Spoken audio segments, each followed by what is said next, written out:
नमस्ते दोस्तों, स्वागत है आपका हमारे YouTube channel learn with Pavi and papa पे। आज हम राजस्थान के एक महत्वपूर्ण टॉपिक के बारे में अध्ययन करेंगे। राजस्थान का एकीकरण, इंटीग्रेशन ऑफ राजस्थान। जैसा कि आपको पता है कि राजस्थान का एकीकरण 8 साल 7 महीने और 14 दिन यानी 18 मार्च 1948 से प्रारंभ होकर 1 नवंबर 1956 तक चला था। इसके अंतर्गत कुल 19 रियासतें, 3 ठिकाने व एक जो चीफ कमिश्नरी क्षेत्र था उनको मिलाकर के संपूर्ण राजस्थान बना था। आज हम राजस्थान के एकीकरण के बारे में पढ़ेंगे। एकीकरण स्टार्ट 18 मार्च 1948 को पहले चरण से इसकी शुरुआत हुई, लेकिन एकीकरण होने से प्रारंभ में भी कुछ बातें हमें पता होनी चाहिए कि किस प्रकार से एकीकरण से पहले क्या क्या घटनाएं हुई, उनको जानते हैं। आप देखें प्रारंभिक तथ्य। सबसे पहले बात करें 21 से 23 अक्टूबर 1945 के दिन की बात करें, अखिल भारतीय देसी राज्य लोक परिषद ABDRLP, अखिल भारतीय देसी राज्य लोक परिषद, जिसकी स्थापना आपको पता होगा मार्च 1927 को हुई थी। इसके द्वारा संविधान निर्मात्री सभा में राज्य प्रतिनिधित्व होने की बात की गई। यानी इन्होंने मांग रखी कि जो संविधान निर्मात्री सभा का गठन किया जाएगा उसमें देसी राज्यों का भी प्रतिनिधित्व होना चाहिए। अब उसके बाद में 31 दिसंबर 1945 से लेकर के 2 जनवरी 1946 को अखिल भारतीय देसी राज्य लोक परिषद का 7वां अधिवेशन, कितने नंबर का 7वां अधिवेशन जो था वो उदयपुर में आयोजित हुआ और इस अधिवेशन की अध्यक्षता उस समय जवाहरलाल नेहरू द्वारा की गई थी। उसके अंदर भी इस मांग को पुनः दोहराया गया और आपको पता है कि देश के अंदर जो इस प्रकार की मांग उठ रही थी कि जो संविधान निर्मात्री सभा बनेगी उसमें देसी राज्यों का भी कुछ प्रतिनिधित्व होना चाहिए। अगर बात करें कि उस समय तो कुछ शर्तें भी आ गई थी, अलग अलग जो राज्य थे उनके राजाओं ने भी अपने स्तर पे प्रयास किए थे। जैसा बात की जाए 25 से 26 जून 1946 में राजस्थान संघ बनाने का प्रयास किया गया था। उसके अंदर राजस्थान और मालवा के कुल 22 राजाओं ने हिस्सा लिया और इसका जो प्रयास या प्रतिनिधित्व मेन रूप से किसने किया था, मेवाड़ के महाराणा भोपाल सिंह जी के द्वारा। उसी दौरान अन्य राज्यों में भी या जो देसी रियासतें थी उनमें भी प्रयास जारी थे। जयपुर के राजा मानसिंह सेकंड के द्वारा राजपूताना संघ बनाने का प्रयास किया गया। उसी प्रकार से हाड़ौती संघ, जो हाड़ौती आपको पता है कोटा, बूंदी, बारा और झालावाड़ को मिलाकर के एक वृहद हाड़ौती का निर्माण के उद्देश्य से कोटा के महाराज भीम सिंह ने भी प्रयास किए थे। उसी प्रकार का प्रयास दक्षिण के अंदर बागर संघ के रूप में महारावल लक्ष्मण सिंह ने भी किया था। यानी उनका भी उद्देश्य था कि डूंगरपुर, प्रतापगढ़, लावा आदि क्षेत्रों को मिलाकर के एक वृहद बागर की स्थापना की जाए। महारावल लक्ष्मण सिंह आपको पता ही है डूंगरपुर राजघराने से संबंधित है।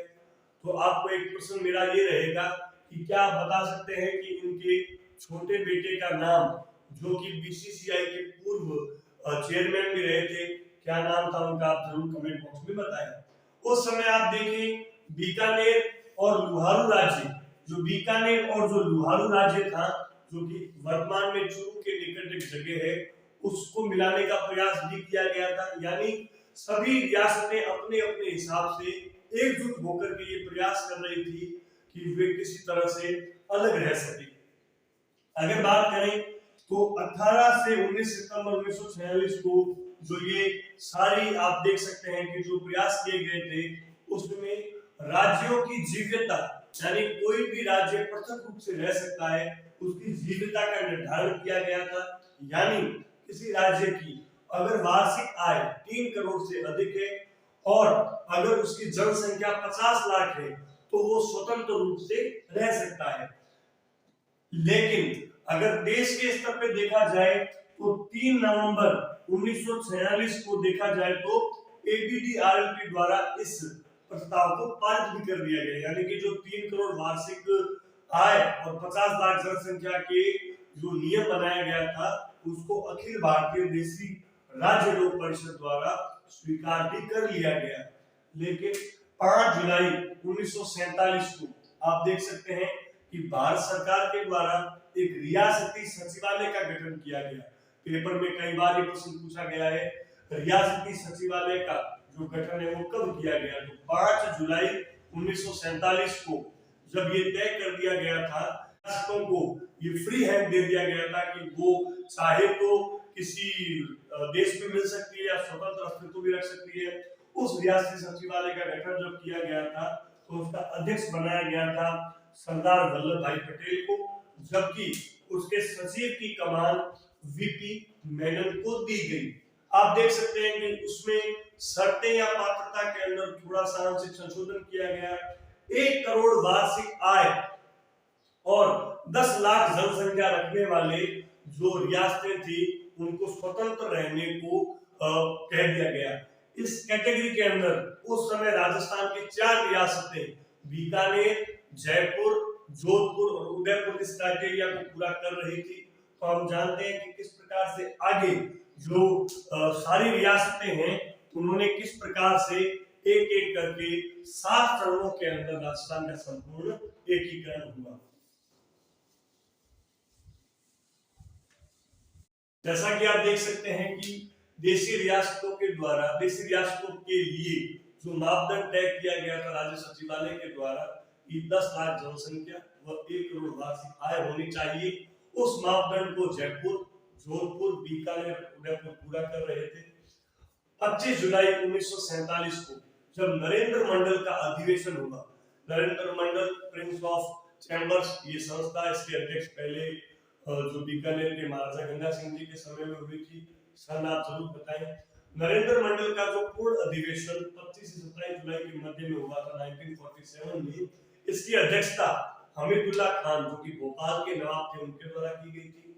और उस दौरान ही उससे बाद में उस दौरान ये बात कही गई थी अंग्रेजों के द्वारा कि जो रियासतें सम्मेलन शामिल होनी चाहे वो सम्मेलन पत्र पर हस्ताक्षर करें।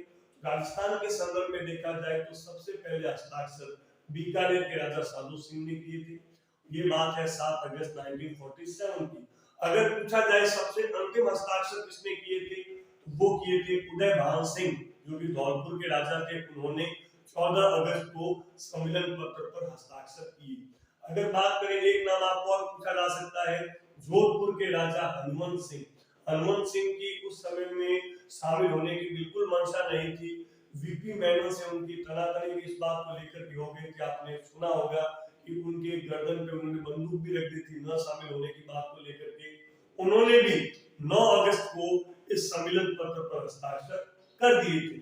अगर बात करें एकीकरण के सफर की, तो एकीकरण की जो शुरुआत है वो मानी जाती है 17 मार्च के शाम से। बुक्स में आप पढ़ते हैं 18 मार्च, यानी 18 मार्च 1948 से ये सफर शुरू हुआ था, जो 8 साल 7 माह और 14 दिन तक चलने के बाद में 1 नवंबर 1956 को राजस्थान का पूर्ण एकीकरण हुआ। अगर बात करें उस समय में कुल एकीकरण में कितनी रियासतें शामिल हुई, तो 19 रियासतें, 3 ठिकाने और 1 केंद्र शासित प्रदेश भी शामिल हुआ। चरण कुल 7 चरणों में ये संपन्न हुआ था। 1948 में 3 चरण हुए, 1949 में 2 चरण, 1950 में 1 चरण और 1956 में अंतिम चरण के द्वारा राजस्थान का एकीकरण हुआ। आइए अब हम एक एक करके इन चरणों के बारे में जानते हैं।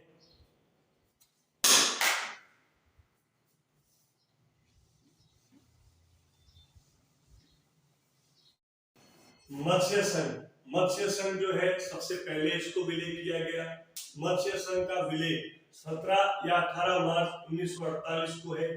मत्स्य संघ जो मत्स्य संघ था उसकी पूर्व राजधानी जो थी वो विराट नगर मानी जाती थी। विराट नगर आपको पता ही है स्थान, यानी ये जो मत्स्य संघ है इसको एकीकृत किया गया था, उसके लिए स्थान तय किया गया था भरतपुर का फोर्ट। ये नाम सजेस्ट करने वाले व्यक्ति थे के एम मुंशी, कांतिलाल माणिकलाल मुंशी, जो कि पहले मेवाड़ के महाराणा भूपाल सिंह के संवैधानिक सलाहकार भी थे। और आप बहुत बार किताबों में पढ़ते हैं, कुछ जगह मिस प्रिंटिंग से नाम आया था मुंशी प्रेमचंद। तो प्रेमचंद अलग व्यक्ति है, जो प्रेमचंद के नाम के आगे जो मुंशी लगा हुआ था वो इन्हीं के नाम के पीछे वाला नाम था के.एम. मुंशी। अगर बात करें इसके उद्घाटन करता, तो उस समय में जो भारत सरकार जो आजाद देश हो गया था, उस समय में जो महामंत्री थे नरहरि विष्णु गाडगिल, उनके द्वारा जो पहले मत्स्य संघ का उद्घाटन किया गया था। इनके अंतर्गत 4 जिलों को, 4 रियासतों को एकीकृत किया गया था, अलवर, भरतपुर, करौली और धौलपुर। अलवर, भरतपुर, करौली, धौलपुर को यानी जो एकदम पूर्व में स्थित थे, उसका क्षेत्रफल लगभग 12,000 वर्ग किलोमीटर था। एग्जाम में पूछा जाता है। जनसंख्या मिलाकर के थी 18.38 लाख, जबकि इसकी वार्षिक आय थी 1.84 करोड़ रुपए। अब बात करें उस समय में अलवर और भरतपुर की बात करें, तो अलवर और भरतपुर ये बाद में शामिल हुए थे। क्यों? क्योंकि उस समय में आप देख सकते हैं, ये बात है 17-18 मार्च 1948 की। 30 जनवरी 1948 को नाथूराम गोडसे के द्वारा महात्मा गांधी की हत्या कर दी गई थी। उस केस के अंदर संदिग्ध के रूप में तेज सिंह और एन.डी. खरे को भी संदिग्ध के रूप में माना गया था, इसलिए ये शामिल नहीं हुए। और वहां पे जो भरतपुर के राजा ब्रजेंद्र सिंह थे, इनके भाई, छोटे भाई नाराज चल रहे थे, तो इसीलिए 17 मार्च को ये शुरू ना होकर के बाद में 18 मार्च को या बाद में शामिल हुए।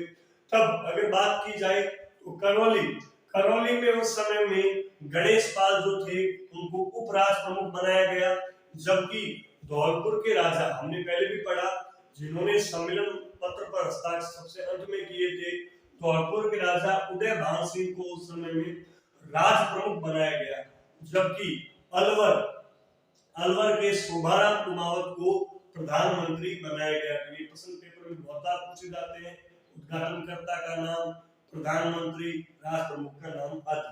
उस समय में मंत्रिमंडल का गठन भी किया गया था। तो जुगल किशोर जो कि भरतपुर से संबंधित थे, उनको शामिल किया गया। और मास्टर भोलानाथ भरतपुर अलवर से थे। गोपीलाल यादव ये भी भरतपुर से संबंधित थे। अगर बात करें मंगल सिंह की, तो मंगल सिंह करौली से थे और चिरंजीव लाल जी थे धौलपुर से। इनको मंत्रिमंडल के अंदर जगह दी गई, जिसके प्रधानमंत्री कौन थे? शोभाराम कुमावत। तो इस प्रकार से ये 17 और 18 मार्च को राजस्थान के अंदर पहले चरण की एकीकरण की शुरुआत की गई। अच्छा, इसमें एक बात और ध्यान देने वाली है, उस समय में राजाओं को इस बात से आश्वस्त किया गया कि उनको एक फिक्स अमाउंट दिया जाएगा प्रीवी पर्स के रूप में। तो ABCD, अच्छा ट्रिक से भी आप याद रख सकते हैं, ABCD मत्स्य संघ के अंतर्गत किन किन को शामिल किया गया? अलवर, भरतपुर, करौली, धौलपुर, ABCD। तो अलवर जो था उसको प्रीवी पर्स के रूप में 5.2 लाख यानी कि 5,20,000 रुपए वार्षिक देना तय हुआ। भरतपुर की बात कीजिए तो 5,02,000, करौली 1,50,000 रुपए, जबकि धौलपुर के अंदर 2,64,000 रुपए देना तय किया गया। ठीक है, तो अब आगे हम दूसरे चरण के बारे में बात करते हैं। दूसरे चरण में अपने देखें, जिसका नाम पूर्व राजस्थान संघ था। इसका जो तारीख है वो आपको याद रखनी है, 25 मार्च 1948, यानी पहले की तारीख थी 18 मार्च 1948, दूसरे की चरण की तारीख रहेगी 25 मार्च 1948। इसके अंतर्गत वागड़ क्षेत्र की 3, हाड़ौती की 3, टोंक, शाहपुरा, किशनगढ़ के साथ में कुशलगढ़ को मिलाकर के कुल एकीकृत किया गया। यानी कि अगर बात करें वागड़ क्षेत्र की, तो वागड़ क्षेत्र में आपको पता है कौन कौन सी आती है? डूंगरपुर, प्रतापगढ़ और बांसवाड़ा। अगर बात करें हाड़ौती, तो कोटा, बूंदी और झालावाड़। एक मुस्लिम क्षेत्र था टोंक, एक शाहपुरा जो कि सबसे छोटी रियासत थी, एक किशनगढ़ जो कि अजमेर के अंतर्गत आने वाली रियासत थी, और एक जो क्षेत्र था उसमें अपने मिलाया गया कुशलगढ़ को भी। ठीक है, अगर बात करें राजस्थान शब्द का पहली बार इसके अंतर्गत प्रयोग किया गया था, स्थान था कोटा का दुर्ग, क्योंकि एन.वी. गाडगिल आए थे, उन्होंने प्रथम जो मत्स्य संघ का उद्घाटन कर दिया था, तो इसके उद्घाटनकर्ता भी एन.वी. गाडगिल ही थे। अगर बात करें इसके प्रधानमंत्री शाहपुरा के गोकुलाल असावा को बनाया गया था, जबकि राष्ट्र प्रमुख का पद उस समय दिया गया था कोटा के भीम सिंह को। और ये आप देख सकते हैं कि ब्रैकेट में इनके पास हमें लिखी हुई है प्रीवी पर्स की राशि की जो एग्जाम्स के अंदर आजकल पूछी जाती है। तो भीम सिंह जो कोटा के थे उनको 7 लाख प्रीवी पर्स देना तय हुआ। उपराष्ट्र प्रमुख के रूप में बूंदी के बहादुर सिंह जी थे, उनको 2.81 लाख रुपए दिए गए। जबकि उपराष्ट्र प्रमुख के साथ एक नया पद भी सृजित किया गया क्योंकि संख्या इस बार बढ़ गई थी। कनिष्ठ उपराष्ट्र प्रमुख के रूप में डूंगरपुर के लक्ष्मण सिंह थे जिन्हें 1.98 लाख प्रीवी पर्स देना तय हुआ। अगर अन्य व्यक्तियों की बात करें तो मैंने बताया कि एक क्षेत्र था टॉप, तो टॉप के अंदर अजीजू डोला थे, उनको 2.78 लाख रुपए दिए गए। किशनगढ़ के सुमेर सिंह को 1.36 लाख, बांसवाड़ा के चंद्रवीर सिंह, आपने बहुत एग्जाम्स में क्वेश्चन देखा होगा कि जिस समय वो सम्मेलन पत्र पर हस्ताक्षर कर रहे थे तो उन्होंने एक लाइन कही थी कि मैं अपने डेथ वारंट पर हस्ताक्षर कर रहा हूँ। उनको प्रीवी पर्स के रूप में 1.26 लाख रुपए देना तय किया गया। जबकि सबसे छोटी रियासत भी थी। और अगर ये पूछा जाए कि सबसे पहले उत्तरदायी शासन की स्थापना किस रियासत में हुई तो उसका आंसर रहेगा शाहपुरा। वहां के सुदर्शन देव को भी 90,000 रुपए देना तय किया गया। इसके अलावा भी कुछ व्यक्ति है लेकिन इनके बारे में आपको ध्यान रखना चाहिए एग्जाम के दृष्टिकोण से। अगर बात करें इस क्षेत्र की, चूंकि इसके अंतर्गत बहुत सी संख्या इसकी 23.5 लाख थी, जबकि इसका क्षेत्रफल 16,807 वर्ग किलोमीटर तक फैला हुआ था और इसकी वार्षिक आय लगभग 2 करोड़ रुपए, 1 करोड़ 90 लाख के आसपास इसकी वार्षिक आय तय की गई थी। तो इस प्रकार से आप देखें कि राजस्थान के जो दूसरे चरण, एकीकरण के दूसरे चरण में राजस्थान शब्द पहली बार प्रयोग में लिया गया। ठीक है, 25 मार्च 1948 को जैसा आपने देखा कि दूसरे जो चरण के अंदर राजस्थान संघ बन गया था, उसके अंतर्गत आपने देखा कि काफी रियासतें इकट्ठी हो गई। अब बात करें अगर तीसरे चरण की, तो तीसरे चरण में संयुक्त राजस्थान संघ का निर्माण हुआ और वो कब हुआ? 18 अप्रैल 1948 की। उस समय में स्थिति ये थी कि जो वहां के राजा थे मेवाड़ के भोपाल सिंह और प्रजामंडल के बीच में मंत्रिमंडल के गठन को लेकर के आपस में खींचतान चल रही थी। तो भोपाल सिंह के जो दीवान थे, उनके दीवान का नाम था राम मूर्ति। इनके द्वारा रियासती सचिवालय के अंदर फोन करके सूचना दी गई कि हम अनौपचारिक रूप से एक बार के लिए शामिल होने को तैयार हैं, लेकिन हमारी कुछ शर्तें भी हैं। यानी कि भोपाल सिंह ने शर्तें भी रखी कि इनको एक तो आजीवन राष्ट्र प्रमुख बनाया जाए, साथ ही इन्हें प्रीवी पर्स के रूप में 20 लाख रुपए वार्षिक दिए जाए। तो इस प्रकार से उनकी बात की गई। फिर बाद में एक घटना और हुई कि 5 अप्रैल को फायरिंग हुई उदयपुर के अंदर, उसमें कुछ लोग आनंदीलाल, शांतिलाल आदि व्यक्ति घायल भी हो गए और अंततः 11 अप्रैल को जो है वो उदयपुर ने ये घोषणा कर दी कि वो पहले वाले दूसरे चरण के अंदर मिलकर के संयुक्त राजस्थान संघ का निर्माण करने के लिए तैयार है। इस प्रकार तीसरे चरण में 18 अप्रैल 1948 को हम देख सकते हैं कि तीसरा चरण संपन्न हुआ। अगर बात करें तो दूसरे चरण को उदयपुर में मिलने से, यानी पहले राजस्थान संघ था, उदयपुर एक बड़ी जगह थी, उसके मिलने से संयुक्त राजस्थान संघ का निर्माण हुआ। अगर बात करें इसके उद्घाटनकर्ता की, जैसे हमने पहले भी देखा कि उदयपुर के अंदर अखिल भारतीय देशी राज्य लोक परिषद के 7वें सम्मेलन के उद्घाटनकर्ता के रूप में भी जवाहरलाल नेहरू आए थे और यहाँ पे भी मामला पेचीदा था, तो इसके उद्घाटनकर्ता के रूप में स्वयं प्रधानमंत्री जवाहरलाल नेहरू उस समय आए थे। अगर बात करें शर्तों के अनुसार तो आजीवन राष्ट्र प्रमुख के रूप में भोपाल सिंह को, जो उदयपुर के थे, उनको आजीवन राष्ट्र प्रमुख बनाया गया, लेकिन उनकी जो शर्त थी पीवी पर्स की 20 लाख रुपए देने की, उसमें थोड़ा संशोधन किया गया। उन्हें पीवी पर्स के रूप में 10 लाख रुपए प्राप्त हुए, जबकि अन्य 5 लाख रुपए जो उपराष्ट्र प्रमुख है उनको और राष्ट्र प्रमुख को, वरिष्ठ राष्ट्र प्रमुख को देने को तय हुए और 5 लाख रुपए जो है मेवाड़ के उत्थान के खर्च हेतु तय किए गए। अगर बात करें, चूंकि ये था कि मंत्रिमंडल, प्रजामंडल जो था वो भी इनसे संतुष्ट नहीं था, तो मंत्रिमंडल के अंदर अधिकतर प्रजामंडल के सदस्यों को ही महत्व दिया गया। अगर बात करें प्रधानमंत्री, तो प्रधानमंत्री उस समय माणिक्यलाल वर्मा को बनाया गया जो कि मेवाड़ के थे। के अंदर उदयपुर के मोहनलाल सुखाड़िया, भूरेलाल बया और प्रेम नारायण माथुर को जगह दी गई, जबकि डूंगरपुर से भोगीलाल पंड्या थे, कोटा से अभिन्न हरि, जबकि बूंदी से ब्रज सुंदर शर्मा। अगर बात करें वरिष्ठ उपराष्ट्र प्रमुख की, जो कि दूसरे चरण में, चूंकि कोटा उसके जो राष्ट्र प्रमुख थे वो यहाँ पे वरिष्ठ उपराष्ट्र प्रमुख के रूप में हो गए भीम सिंह। कनिष्ठ उपराष्ट्र प्रमुख जो उसके अंदर पहले बहादुर सिंह थे, अब इसमें लक्ष्मण सिंह, यानी दो व्यक्तियों को कनिष्ठ उपराष्ट्र प्रमुख रूप में मान लिया गया। तो अगर बात करें जनसंख्या की, तो इस संपूर्ण क्षेत्र की, जो दूसरे वाले भाग में हमने देखा ही था, उसमें उदयपुर को मिलाकर की कुल जनसंख्या 42.6 लाख हो गई, जबकि इसका कुल क्षेत्रफल 29,777 वर्ग किलोमीटर, जबकि आय 3.16 करोड़ मानेगी। आपने ये भी देखा था कि दूसरे चरण में हमने किसी प्रकार के मंत्रिमंडल के गठन को नहीं लिखा था, क्यों? क्योंकि वहां पे हुआ ही नहीं था। और तीसरे चरण में प्रजामंडल के अधिकांश सदस्यों को मंत्रिमंडल के अंदर जगह दी गई। आपको उम्मीद है वीडियो पसंद आया होगा। नेक्स्ट वीडियो में हम इसके दूसरे भाग में बचे हुए चरण और इसको किस प्रकार से याद रखें, वह एग्जाम में आने वाले प्रश्नों को भी देखेंगे। अगर आपको हमारा ये वीडियो पसंद आया है तो आप हमारे चैनल को लाइक, शेयर, सब्सक्राइब करें। Learn with Pavi and papa पे। Thank you. Learn with Pavi and papa पे, जैसा कि आप राजस्थान के एकीकरण का भाग देख चुके हैं, उसमें हमने जो 7 चरणों में से 3 चरण देख लिए थे, जो तीनों चरण 1948 में हुए थे। तीसरे चरण में आपने देखा उदयपुर का दूसरे चरण के अंदर विलय हो गया था। उसके बाद बात आती है चौथे चरण की, जिसका नाम रखा गया था वृहद राजस्थान संघ।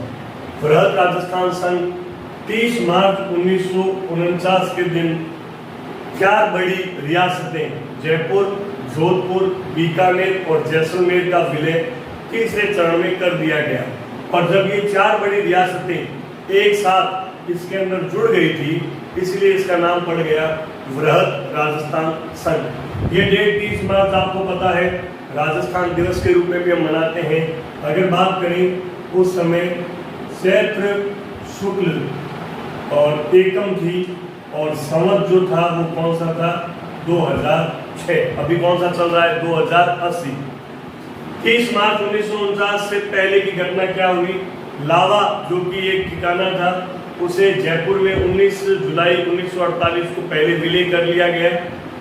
तीसरे चरण में 4 रियासतें मिली। इस हेतु राम मनोहर लोहिया द्वारा राजस्थान आंदोलन समिति के रूप में प्रयास किया गया था, RMN राम मनोहर लोहिया। 14 जनवरी 1949 को सरदार वल्लभ भाई पटेल द्वारा वृहद राजस्थान की घोषणा की गई बनाने की, और मंत्रिमंडल के गठन हेतु राजस्थान के प्रमुख नेताओं सरदार वल्लभ भाई पटेल ने जयनारायण व्यास, माणिक्यलाल वर्मा, हीरालाल शास्त्री और गोकुल भाई भट्ट, अलग अलग क्षेत्रों से 4 बड़े नेताओं को मंत्रिमंडल गठन हेतु बुलाया गया। और 30 मार्च को सरदार वल्लभ भाई पटेल द्वारा जयपुर के सिटी पैलेस के अंदर इसका उद्घाटन किया गया। अगर बात करें जयपुर, चूंकि इसके अंदर शामिल किया गया था, तो वहां के जो राजा थे महाराजा सवाई मानसिंह सेकंड, उन्हें आजीवन राष्ट्र प्रमुख बनाया गया और उन्हें प्रिवी पर्स के रूप में 18 लाख रुपए देना तय किया गया। और जो तीसरे चरण में प्रमुख थे भूपाल सिंह मेवाड़ के, उन्हें 10 लाख वहां पे दिए गए थे। यहाँ पे 17.5 लाख रुपए देना तय किया गया। अगर बात करें वरिष्ठ उपराष्ट्र प्रमुख की, तो हनुमंत सिंह जोधपुर के शासक थे, जिनका आपको पता है वीपी मेनन के साथ झगड़ा भी हुआ था। और जो कोटा के भीम सिंह है, उन्हें वरिष्ठ उपराष्ट्र प्रमुख बनाया गया। अगर बात करें कनिष्ठ उपराष्ट्र प्रमुख की, तो कनिष्ठ उपराष्ट्र प्रमुख में बूंदी के शासक भी, जो आपको पहले नाम उनका पता ही है, और डूंगरपुर के शासक लक्ष्मण सिंह को बनाया गया। अन्य शासकों के अंदर भी उन्हें प्रीवी पर्स देना तय किया गया, जिनमें बीकानेर के साधु सिंह और जैसलमेर के रघुनाथ सिंह को क्रमशः 17,50,000 रुपए और 1,80,000 रुपए देना तय किया गया। उस समय में जो रियासती अखबार चलता था, जिसमें इस प्रकार की घटनाओं को शामिल करते थे, उनके संपादक का नाम था सोमनेश जोशी। एग्जाम में पूछा जा सकता है रियासती अखबार सोमनेश जोशी। अगर बात करें उस समय जो मंत्रिमंडल बनाया गया था, उसके प्रधानमंत्री के रूप में, क्योंकि जयपुर एक बड़ी जगह थी, तो जयपुर के हीरालाल शास्त्री को उस समय में जो है प्रधानमंत्री मनोनीत किया गया। और बात करें राजधानी, तो राजधानी जयपुर बनाई गई। राजधानी जो जयपुर बनाई गई थी उसके हेतु गठित कमेटी का नाम था BR पटेल कमेटी। ध्यान रखें, कंफ्यूज नहीं होना है। एकीकरण पूर्ण होने के बाद में जो कमेटी थी उसका नाम था SN राव, इसमें V विश्वनाथन गुहा भी शामिल थे। ये एकीकरण के बाद में RPSC का कार्यालय अजमेर बनाया गया और जो न्यायालय क्षेत्र है वो जोधपुर बनाया गया और राजधानी जयपुर बनाई गई। लेकिन जो चौथे चरण के दौरान कमेटी गठित थी उस हेतु गठित कमेटी का नाम था BR पटेल कमेटी, जिसके अन्य सदस्य थे HP पुरी और SS सिन्हा। ठीक है। और अगर बात करें चौथे चरण के अंदर जो प्रधानमंत्री के साथ में जो मंत्रिमंडल का गठन किया गया था उनमें जयपुर से शामिल किया गया था सिद्धराज ढड्ढा को, बीकानेर के थे रघुवर दयाल गोयल, कोटा के वेदपाल त्यागी, जोधपुर के 2 व्यक्ति थे फूलचंद बाफना और नरसिंह कच्छावा। उदयपुर की बात करें तो नाम उनका तीसरे चरण में भी आया था भूलेलाल बया और प्रेम नारायण माथुर। देखिए इसके बाद में हम देखते हैं कि पांचवा चरण जो है उसका नाम था संयुक्त बृहत्तर राजस्थान, यानी बृहत राजस्थान में जो 1 नंबर भाग था वो जुड़ गया। 1 नंबर आपको पता है प्रथम चरण जिसका नाम अपने देखा था क्या था, मत्स्य संघ। और मत्स्य संघ के अंदर जो है वो अलवर, भरतपुर, करौली और धौलपुर ABCD इनको शामिल किया गया था, लेकिन ये उस समय पूर्ण रूप से शामिल नहीं हुए थे। और चौथे चरण में इसको शामिल करके 5वां चरण बनाया गया।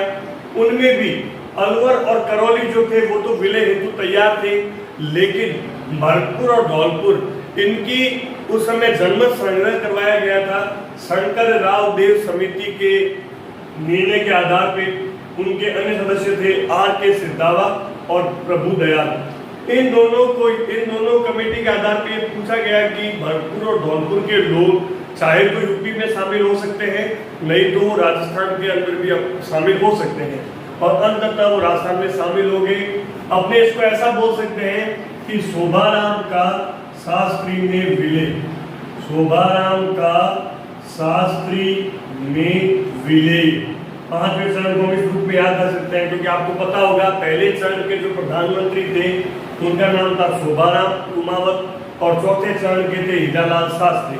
तो पहला चरण चौथे चरण में आकर के मिल गया, इसलिए नाम पड़ गया शोभाराम का शास्त्री में विलय। अब बात करें ये चरण 1949 में हुआ था। 1949 में 2 चरण हो गए, पहले 3, 48 में 3, 49 में 2, यानी 5 चरण। जनवरी 1950 के अंदर राजस्थान संघ, हालांकि आपको पता है कि राजस्थान नाम पहली बार दूसरे चरण में उपयोग हो गया था, लेकिन विधिवत जो पहली बार नाम राजस्थान का आया था वो 26 जनवरी 1950 को आया। संयुक्त बृहत्तर राजस्थान में सिरोही को विलय कर लिया गया काफी मशक्कत के बाद में। जब पहले इच्छा थी कि गोकुल भाई भट्ट जो थे उनका प्रयास था कि माउंट आबू को विलय किया जाए, लेकिन सरदार वल्लभ भाई पटेल की ये इच्छा नहीं थी, क्योंकि माउंट आबू का जो क्षेत्र था वो पर्यटन की दृष्टि से महत्वपूर्ण था। तो इच्छा ये थी कि गोकुल भाई भट्ट को शामिल किया जाए। तो सरदार वल्लभ भाई पटेल ने गोकुल भाई भट्ट को इसके अंतर्गत शामिल कर लिया, यानी उनका जो निवास स्थान था हाथल गांव को सिरोही के अंदर शामिल करते विलय कर दिया। लेकिन आबू देलवाड़ा का क्षेत्र 89 गांव और 304 वर्ग मील क्षेत्र को छोड़ करके सिरोही का विलय किया गया। सिरोही को लोग ऐसे भी याद रखते हैं 6 सिरोही, यानी जो छठा चरण है उसके अंदर S में 6 और S से सिरोही। छठे चरण में सिरोही को विलय किया गया, लेकिन आबू देलवाड़ा के क्षेत्र को छोड़ दिया गया। गोकुल भाई भट्ट का हाथल गांव उसमें शामिल हो गया। वहां के राजा थे अभय सिंह और बलवंत सिंह मेहता, जिन्हें लोकतांत्रिक विकेंद्रीकरण का जनक भी कहते हैं, आपने पंचायती राज में सुना था।